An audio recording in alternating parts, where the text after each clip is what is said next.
টিকটিকির পর এবার স্কুলের মিড ডে মিলে মিলল আস্ত কাঁকড়া বিছে সহ মিড ডে মিলের খাবার পড়ুয়াদের পরিবেশনও করা হয়। মিড ডে মিল খেতে গিয়ে খাবারের মধ্যে কাঁকড়া বিছেটি চোখে পড়ে পড়ুয়াদের। ঘটনা বাঁকুড়ার লক্ষ্মণপুর পরমহংস যোগানন্দ বিদ্যাপীঠে। বিষয়টি জানাজানি হতেই এলাকায় ব্যাপক উত্তেজনা ছড়িয়ে পড়ে। স্কুল প্রশাসন দায় এড়ানোয় বিষয়টি জানানো হয় স্থানীয় ব্লক প্রশাসনকে। বিক্ষোভ দেখানো হয় স্থানীয় গ্রাম পঞ্চায়েতও।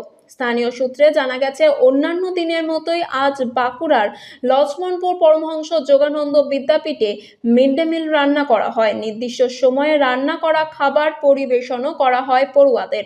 খাবার খেতে গিয়ে এক পড়ুয়া দেখে খাবারের থালায় পড়ে রয়েছে আস্ত এক কাঁকড়া বিছে। বিষয়টি স্কুল কর্তৃপক্ষের নজরে আনলে শিক্ষকরা ওই পড়ুয়াকে বিষয়টি চেপে যেতে বলেন বলে অভিযোগ। কিন্তু স্কুল ছুটি হতে বিষয়টি জানতে পারেন অভিভাবকরা। এরপরই এলাকার মানুষের ক্ষোভ আছড়ে পড়ে স্কুল ও স্থানীয় লক্ষ্মণপুর গ্রাম পঞ্চায়েতে। অভিভাবক ও স্থানীয়দের তরফে স্কুলের বিরুদ্ধে দায়িত্ব জ্ঞানহীনতার অভিযোগ তুলে অভিযোগ জানানো হয় স্থানীয় গঙ্গাজল ঘাটি ব্লক প্রশাসনকেও।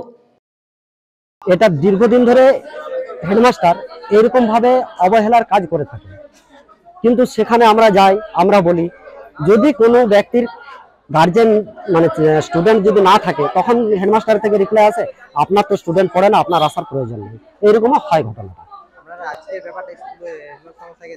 হ্যাঁ, অবশ্যই জানানো হয়েছে, ফোন করা হয়েছে, বারবার ফোন করা হচ্ছে, আসতে বলা হচ্ছে। বা হেডমাস্টারের একটা কর্তব্য ছিল যে এগুলো মেডিকেলে দেখানো, কিন্তু সেটা না করে উনি সোজা বাড়ি চলে গেছেন ছুটির পরে। ছেলেদেরকে ছুটি দিয়ে দিয়েছে, এখনো পর্যন্ত উনি ফোন করেও খবর নেয়নি। আমরা চাইছি যে যদি এরকম ধরনের বারবার একই ঘটনা ঘটে, এগুলো তো বাচ্চাদের ছেলেদের মৃত্যুর ঘটনা হতে পারে। বা একটা মিড ডে মিল যেখানে আপনার খাবারের দায়িত্ব, সেখানে দায়িত্ব করে যদি না খাওয়াতে পারে বাচ্চাদের, তাহলে মিড ডে মিল রাখার কি দরকার? খাবারের জন্য যদি ছেলেরা মারা যায়, খাবারের জন্য যদি অসুস্থ হয়, এটা তো কর্তব্য নয়। তার জন্য আছে ম্যানেজিং কমিটি আছে, এসআই আছে, বিডিও আছে, প্রশাসন আছে, হেডমাস্টার আছে, রাঁধুনির টিম আছে। তারা কি করছে? কেন সরঞ্জাম দেয়নি? কি সরঞ্জামে খাবারটা ঢাকা দেওয়া হয় না কেন? প্রতিদিন খাবার খোলা থাকে কেন? স্কুলে আমরা ভাত নিচ্ছিলাম আর তখন দেখছি একটা পোকা রয়েছে। দিয়ে আমরা স্যারকে জানালাম, স্যার বলছে যে আলাদা বাড়ির লোককে বলতে হবে না, আলাদা করে খেয়ে নেয়। আমরা বলি স্যার এগুলো কি খাওয়া যাবে? তাই বলি স্যার বলছে বাইরের লোককে জানাতে হবে না। প্রায় 5-6 ছেলেগুলো খেয়ে নিয়েছিল। না কিছু এখন তো হয় না।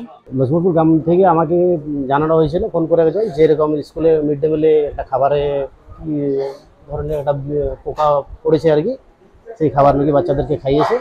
আমাকে বলছে যে প্রধান সাহেব আপনি কখন আসছেন? আমি বললাম যে আমি মোটামুটি 11:30-12 নাগাদ যাচ্ছি। তারপরে তারা এসে পরে আমি দেখলাম যে আমাদের অফিসের স্টাফ এসেছিল, অফিসের স্টাফরা আসার বলেছেন যে প্রধান সাহেব আছে, তাছাড়া পঞ্চায়েত খুলতে দেবো না। আমি আসলাম, আসার পর বললাম যে এখন স্কুলের ব্যাপারটা সম্পূর্ণ আলাদা, পঞ্চায়েত আলাদা। কিন্তু তারপর দেখি যে ওরা আমার পঞ্চায়েত খুললে আমরা পঞ্চায়েত যথাযথ এসেছি, বাকি ব্যাপারটা আমি এখন আর অন্য কিছু বলতে পারছি না। সেটা তো ধরুন ওই স্কুলের ব্যাপার নিয়ে ওরা অন্য দিকে সামনে হয়তো জড়ো হয়েছে, কিন্তু পঞ্চায়েতে কোনো বিক্ষোভ নেই।